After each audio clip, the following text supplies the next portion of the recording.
बहुत पुराना जमीन है, दादा ना बहुत 2-3 पुश्त हो गए उनकी जमीन, तभी बंटवारा हुआ था। अभी अपने नाम पर कैसे होगी, उनके नाम की जमीन है। देखिए, पैतृक मौरूसी हाँ। जमीन जो है, यानी पैतृक जमीन जो आपके पूर्वजों की जमीन है, उसको पैतृक जमीन कहते हैं, जी। मौरूसी जमीन कहते जी। हैं। तो उस जमीन में हो सकता है कि आपके पास मात्र खतियान हो शेष, हाँ। और नीचे जब 5 पीढ़ी पीढ़ी आ गई तो जमीन बट गया, तो हो सकता है किसी के पास वो खतियान नहीं हो। हम्म। तो खतियान का नकल आप रिकॉर्ड रूम से सरकार के रिकॉर्ड रूम से जो जिला समाहरणालय में होता है वहां से निकाल सकते हैं। अगर वो नहीं है, आपके पास कोई कागज नहीं है, आप तो घोषणा में अपनी जमीन दे ही देंगे, सत्यापन के समय जाएगा।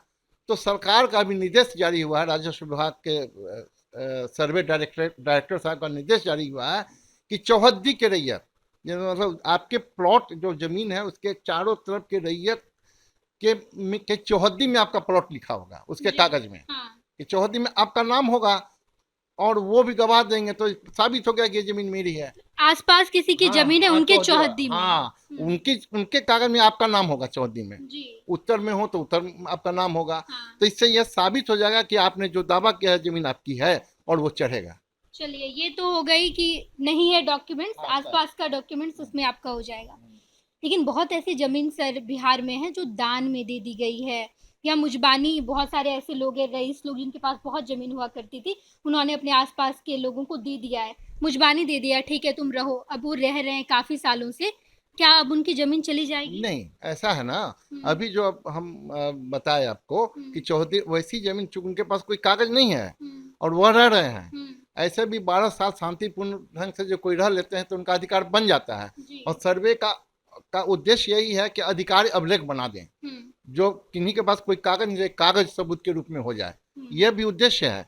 तो वो चौहद्दीदार ही बताएंगे ये जमीन है, बशर्ते कि कोई विवाद ना हो।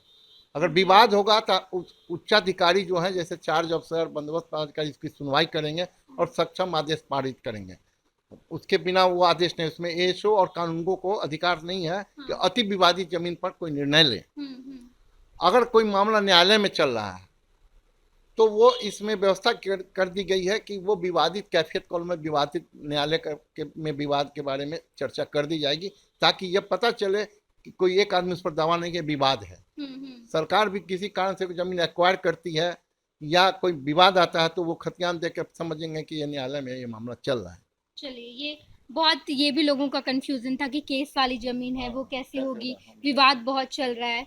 तो यही आसान तरीका है कि आप उसमें हाँ, मेंशन कर दीजिए कि ये मतलब विवाद ये वाली जमीन है। विवाद वाली जमीन है, मेंशन खतियान में होगा। हम्म। ये व्यवस्था की गई है कैफियत में कि कैफियत ये में। सिविल न्यायालय में अगर कोई वाद का नंबर है तो है, नहीं तो विवाद चल रहा है, ताकि पब्लिक डोमेन में जाए कि ये विवादित जमीन है। और सरकार भी किसी कारण से अगर जमीन एक्वायर कर रही है हम्म। तो होगा ना कि किसी एक की जमीन ये विवाद चल रहा है, जब तक फैसला नहीं होगा उनका कोई मुआवजा या लाभ है तो नहीं दिया जाएगा।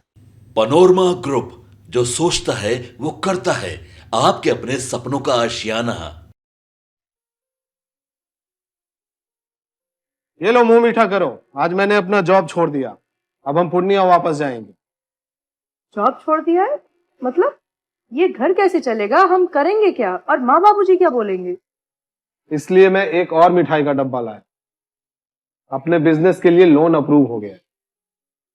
अरे लोन अप्रूव हो गया वो तो ठीक है, लेकिन पूर्णिया में हम रहेंगे कहाँ? अपना घर भी तो नहीं है वहां। इसलिए तो एक और मिठाई का डब्बा अलग से लाया हूं, हमने पूर्णिया में घर ले लिया है, पूर्णिया के ई होम्स पैनोरमा में।